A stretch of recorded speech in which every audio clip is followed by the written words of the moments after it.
This is Talk the Home of Common Sense with me, Julia Hartley-Brewer. 10:54 is the time. Like, we're leaving world affairs and getting back to the nitty-gritty of our bills and what's going up. We've talked for an awfully long time about energy bills and cost of going to the supermarket, your mortgage, your rent going up.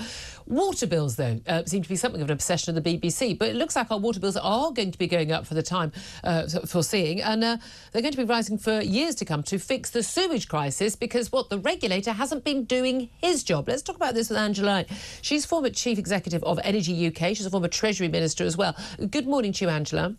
Good morning. Thanks for joining us. Now, again, I've never managed to get very excited about energy bills. Anything I care about when it's water bills, I care about the energy bills because they can be in the thousands. Water bills tend to be much lower. They're not something that most people are sitting talking about in the pub. Maybe Islington dinner parties, but not necessarily for the rest of us. But we have got a problem with water companies saying we'd like to put bills up by an awful lot because we haven't got the money to do all the repairs that we haven't been doing for the last few years. But whose fault is that? Is it the water companies and their big foreign owners who are all getting massive big payouts and the like? Or is it the fault of Ofwat, the water regulator, for yet again not doing its job?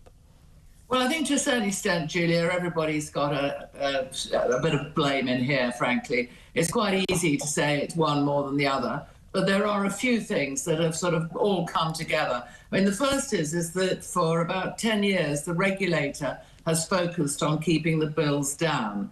And because the regulator regulates both the capital expenditure, i.e. the investment, as well as how much a water company can charge, then if the emphasis is on charge as little as possible, then they haven't got the money for the investment. Yeah. Although they do always seem to have the money to pay shareholders. They always seem to have the money to pay bonuses to the chairman, the chief executive and the directors. How come? Yeah, no, that's a fair point. Well, unless you pay a shareholder something, you haven't got a shareholder. They'll take their money out and go elsewhere. Yeah. So the shareholder does have a legitimate skin in the game here, and it's absolutely right that a water company must pay their shareholder. The bonus piece is the one that absolutely hits us all in the eyes. In terms of sort of add it all up, whilst it's a lot of money, it's let me use the expression, drop in the ocean or drop in the river.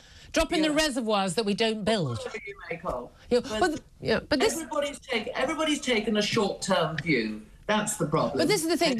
But the job of having a regulator, the point of a regulator who's paid by taxpayer, is that they do regulate things and make sure this work is done. We haven't built a reservoir in, 40 years in this country? We constantly have things where we have non-stop rain. We're in an island nation constantly having rain, even through the whole summer. And then we'll have a hose pipe ban because there's no way of storing the water. We've got something like, is it with Thames Water, the biggest water company, which is basically the whole of South East England? Something like a quarter of the water is lost through sewage leaks and the like. We've got through pipe leaks. We've got sewage coming into the oceans because they haven't repaired and modernised the system.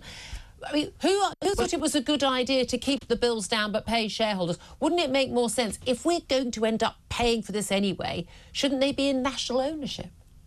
Well, if you're going to put it in national ownership, we're talking about billions and billions. We don't just take things away from people. These are in ownership of others. I mean, I do agree the ownership. The owners have got a big responsibility in here as well. But we cannot be a country that just sequesters assets and pays nothing for them.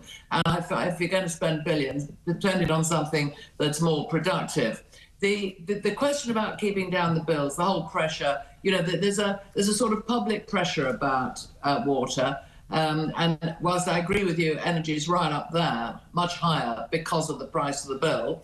At the same time, there's long been a feeling that somehow water drops out of the sky and therefore it's free, and people ignore all the business about, filtering it, purifying it, putting it down the pipes. Yeah. You can criticise Thames about its sewage, but at the same time, they have, through that third-party company, built this huge Thames sewer.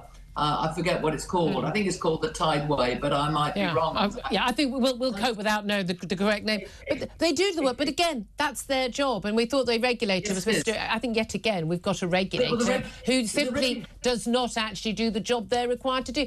Time is against us, I'm afraid, Angela. I really appreciate you joining us. 10:59 is the time. We've only got about 10 seconds left, so thank you for that.